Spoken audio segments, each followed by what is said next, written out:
Hey guys, and welcome to episode 25 of Surg's single-player survival series. I'm down here and I'm just watching the items go through. You can see I hooked my quarry back up, and with all of this extra power, it's going a lot faster. I mean a lot faster. Look at all the items coming through. My system might end up filling up really quickly. Now, one of the downsides of using all this power is if we go down here, we can see all of these are running and they're basically empty. So, I mean, this one, I mean, they're all drawing power out really fast. And what'll happen is, as soon as all of these are empty, now it'll only use the power that I'm creating at the moment.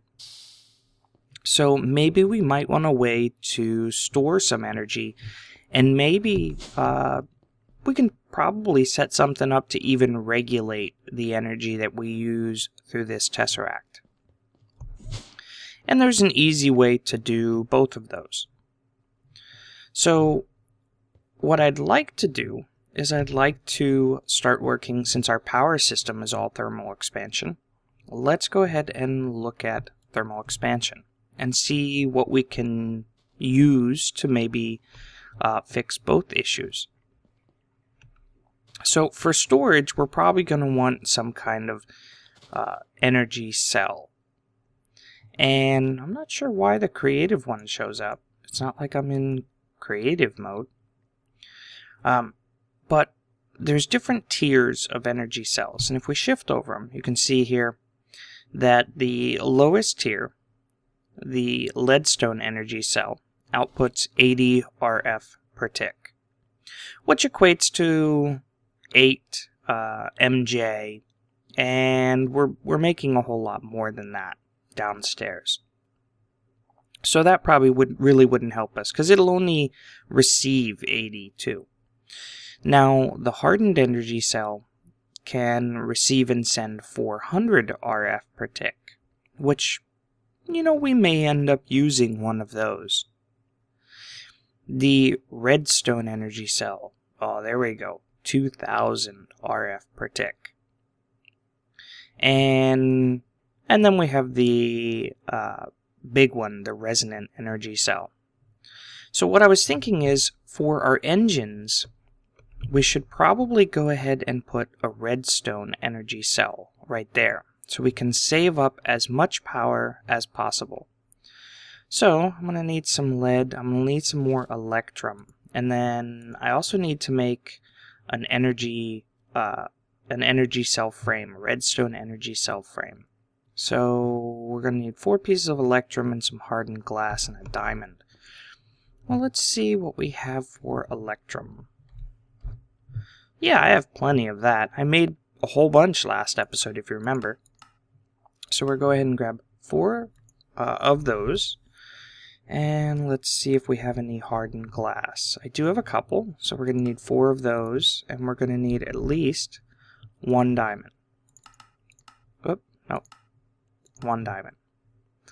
Now, let's go ahead and get all of this put together, and we can at least get our frame.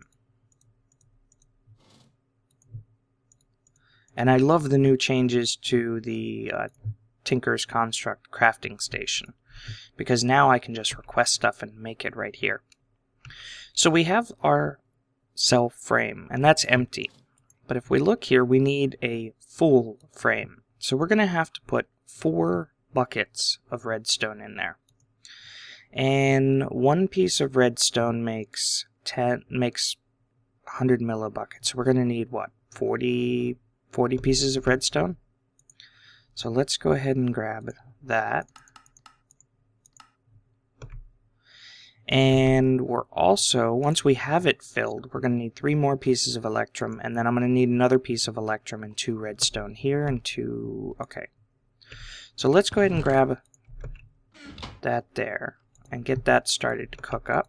And then we'll throw our frame here, so that way once it hits 4 buckets, it'll go ahead and fill up. And in the meantime, we're going to need 2 pieces of lead, Let's see. So 2 pieces of lead, 2 pieces of redstone, and 4 pieces of electrum. And the nice thing is now I can access the inventory in that chest with my crafting station. So I can just grab 1 piece of electrum and make my redstone conductance coil, and I can leave the rest in the chest. I don't have to pull it out and leave it in my inventory. Okay, so it looks like that's just starting to fill up. Now, like I was saying, we might want the hardened energy cell as well. So for that, I'm going to need a leadstone energy cell, which is pretty easy. Leadstone energy cell frame. So I'm going to need a block of redstone, 4 lead, and 4 glass.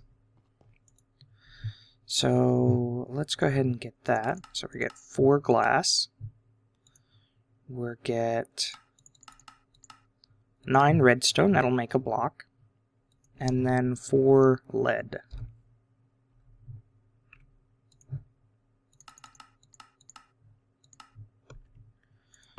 And let's see how this one here is doing. That's filled up. Okay, perfect.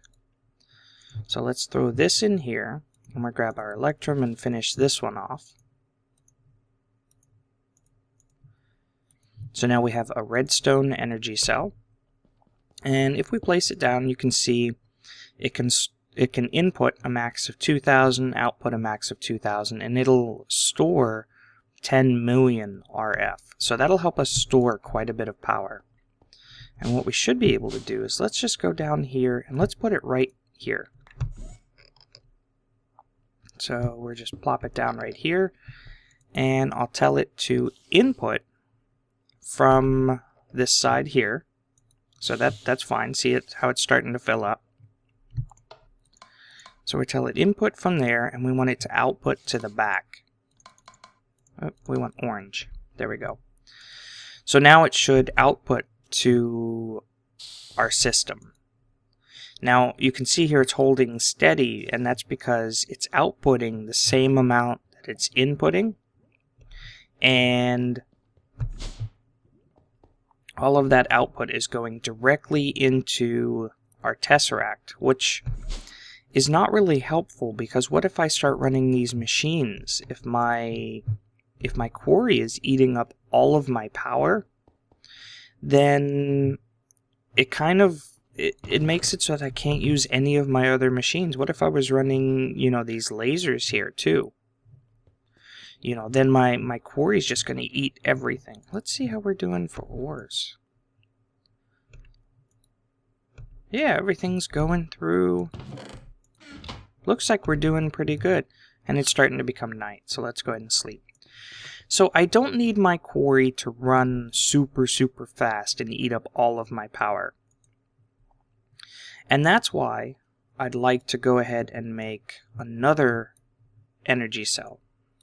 So let's just do just like this, and then the lead, and we'll get our leadstone energy cell frame. And we're going to need some copper and a redstone conductance coil. Is that right? Redstone conductance coil? Wow. So we need electrum. So let's grab 2 pieces of redstone, some copper, which we're doing okay on. You can see here we have lots of copper blocks now. So we're going to need 3 of those, and then 1 piece of electrum. And then what I'd like to do is I'd like to take that leadstone energy cell and upgrade it to a hardened. So to do that, I'm going to need 4 pieces of Invar. Let's see if we have any Invar. Yeah, we have a couple. So that shouldn't be too hard. So leadstone energy cell frame, we'll throw that in here for right this second. We're going to make our coil. Grab the frame. And just go ahead and make it into a hardened. So now what we can do with this one is let's go down here and bust right into this wall here. And what I'd like to do is take this off here, and I actually want to go and put this right here, so that way it connects directly to our logistics power junction, because I want as much power as needed to go into our logistics system. But as far as our tesseract here, let's go ahead and put down this energy cell, and we'll go ahead and clear it, and I want to tell it to input from this side here, right here, and output into the tesseract.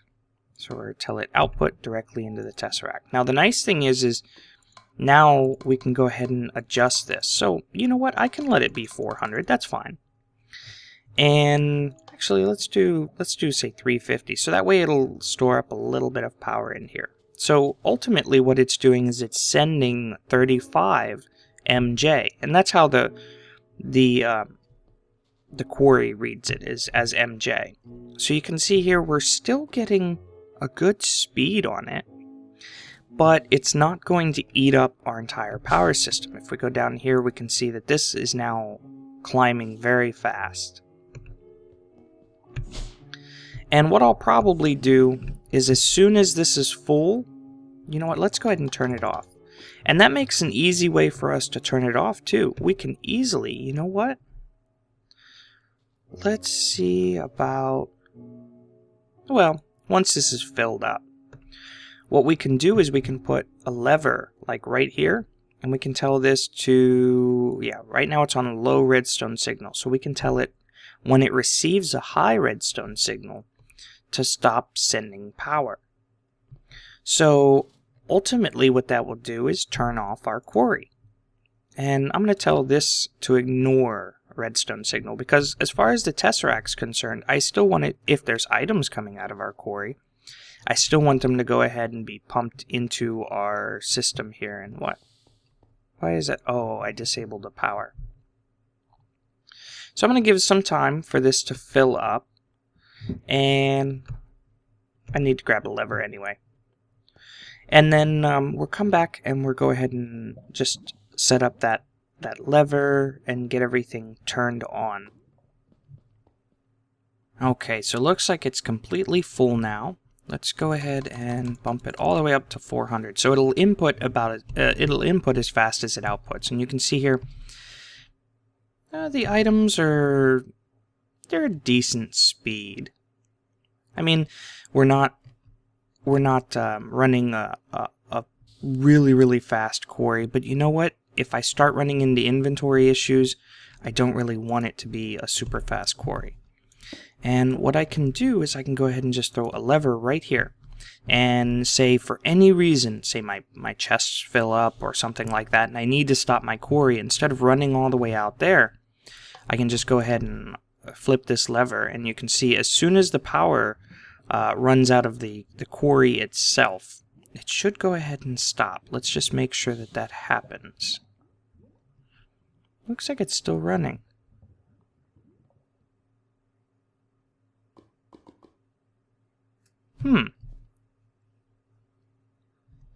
Maybe it has an internal buffer in the quarry, like a lot of internal buffer in the quarry. Looks like it stopped. Okay. So it just had to run out of that internal buffer that was in the quarry. And then once I turn it back on, it should just go ahead and start again. There it goes. Now, just because I have so much power generation, I thought, you know what? Let's go ahead and make another redstone energy cell. Because you never know when you might need one when you're running around, or who knows what. You just may need some energy at some point. So I made an extra one, and we can go ahead and run down here, and just because this one is just going to be, you know, if I need it for any reason, I'm just going to go ahead and put it right here and tell it to go ahead and input from this one. So we do need to tell it that it can output into this one here. And you can see here, this one is still staying relatively full. I mean, it's outputting its energy. But as soon as this one fills up, actually, you know what? Instead of doing that, let's just go ahead and take this one off. We'll let this one fill back up. And then we'll just swap them out. So we're going to put the empty one right here. And we'll tell this to input from that side and output to the back. Now, it should slowly start to fill up. We can go ahead and just fix our wall. So now we have a full redstone energy cell that we can always carry around with us. Looks like it's dark again. So now our base power is looking really good. But remember, our processing machines, I mean, they're not really fast, you know. And you can see here, I mean, we're pumping out as much juice as we can with these semi-fluid generators. So let's see how much iron. Yeah, we're doing okay in the way of iron. Maybe we can start thinking of a better way to generate some industrial craft power. Now, I can't convert this redstone energy into industrial craft power. At least not very easily. I believe there is a way, but again, it's not very easy. So let's go ahead and just throw this in here. And you know what? I'm going to throw, yeah, my advanced backpack and my electric jetpack in here, because you never know, even though I have flight on my power suit, you never know when you may need a jetpack. Now, before I get started on the IC2 energy, I'd like to really fill up my jetpack, because, I mean, the energy in it is really low. So let's look at another item that we can make here in thermal expansion that'll let us basically fill up the energy in our suit. And that's going to be the energetic infuser. So it's not too hard. We just need a leadstone energy cell frame. So just the frame. So if I remember right, that was 9 redstone because we needed a block. We also needed 4 glass and 4 lead. And I believe that was all we needed for the frame. So we're also going to need a machine frame, a redstone transmission, reception. Okay, I think these are just, yeah, those are just silver. So let's see. So we're going to need 6 more pieces of redstone. And we're going to need 2 silver. Oh, we're going to need 1 gold. 2 gold. So let's grab 2 silver. And the machine frame, we're going to need 4 pieces of glass. And then 4 pieces of iron. And you guys can tell I've made these recipes quite a few times. And copper, we're just going to need some copper. And stone gears. Do we have... I think our system knows how to make stone gears, right? Yeah. So we're going to need 2 of those. And then 8 pieces of copper.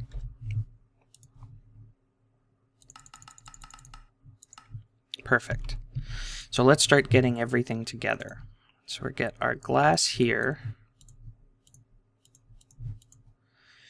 And we might as well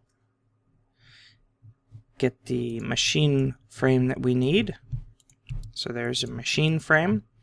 We're going to need 1 block of redstone. And we're going to need the other glass for that. And go ahead and surround it by lead. So there's our leadstone energy cell. We're going to need 1 redstone reception coil and 2 transmission coils. And then we should be able to go just like this and make our gears. So there's 2 gears, and I believe it was just like this. There's our energetic infuser. Now, I could put it right down here, and that actually wouldn't be a bad idea. Yeah, let's put it right here, because since we're running redstone energy conduit, it doesn't really matter where I put it, because we're going to be outputting the max that we can to it anyway. So let's see, I should have some energy conduit here somewhere.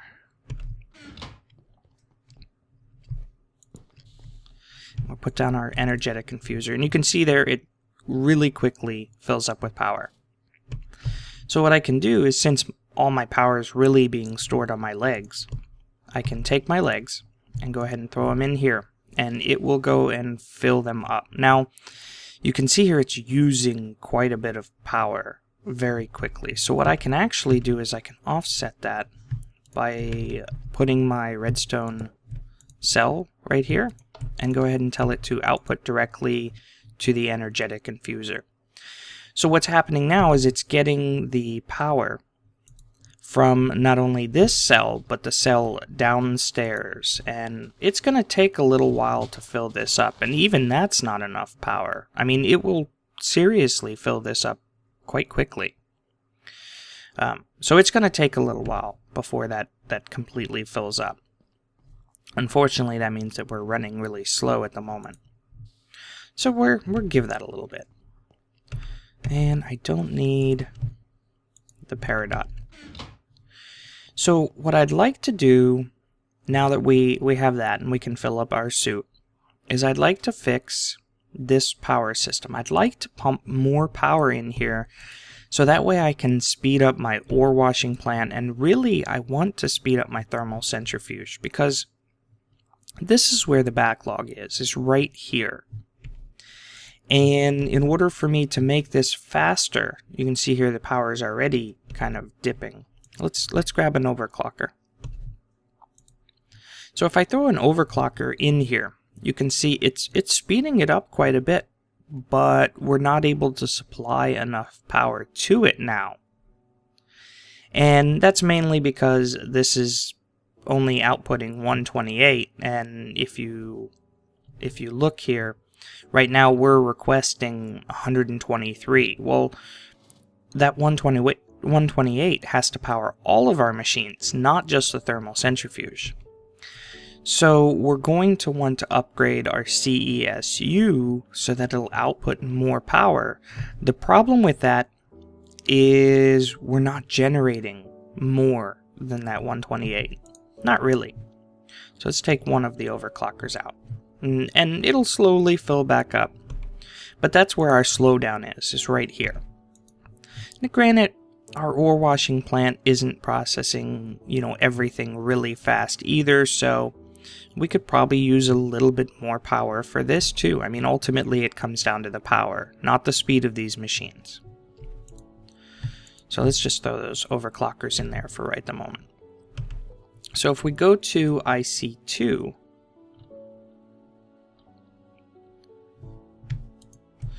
I was thinking of a couple different ways that I can generate power. I could set up some geothermal generators, where right here, but they only output 20 EU per tick. And they use lava, which means that we'd have to set up a pump in the nether, and eventually, I mean, granted there's a lot of lava in the nether, but eventually we'd have to move it because we'd probably run out. So I was thinking, what if we did something like a nuclear reactor? Well, that's going to require a lot of iron and lead. So, well, let's see, just see if we can potentially do it. So, we're going to need some of these dense plates. Wow, that's a lot of lead. Let's see how we're doing on lead. We have a lot of blocks of lead. Let's go ahead and grab a couple blocks. Let's say 20 blocks. And convert all of this down to lead. And in our metal former here, I'm going to go ahead and get this rolling. It's going to take a little while because we're going to need a lot of these lead plates. We're also going to need an advanced circuit. Wow, that's new. I'm not going to make one of those.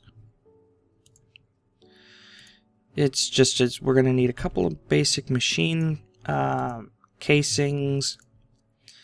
We're going to need a couple of electronic circuits. Well, we know how to make electronic circuits. Actually, we taught our system how to make advanced circuits, so let's just request one of those. And let's see what else we're going to need. So we're going to need some of those dense plates. We're also going to need a generator. Now you guys have seen me make a generator. So what I'm going to do is I'm going to let this run for a little bit. See, that's where our power problem is. So I'm going to let this run for a little bit and see how many of these lead plates we can get. Now, to make them the dense lead plates, we have to go to here to our compressor and go ahead and throw them in here. And it'll take 9 of them and make us 1 dense plate. Wow, that's going to use a lot of lead. Instead of boring you guys with waiting for all this, I'll just be right back when it's done. Okay, so I should have everything I need, at least to get the basic reactor done. So the first thing we're going to need is our generator. And unfortunately, we can't shift-click in. So let's go ahead and get our iron furnace. We're going to need our battery first. So there's our battery, iron furnace, generator.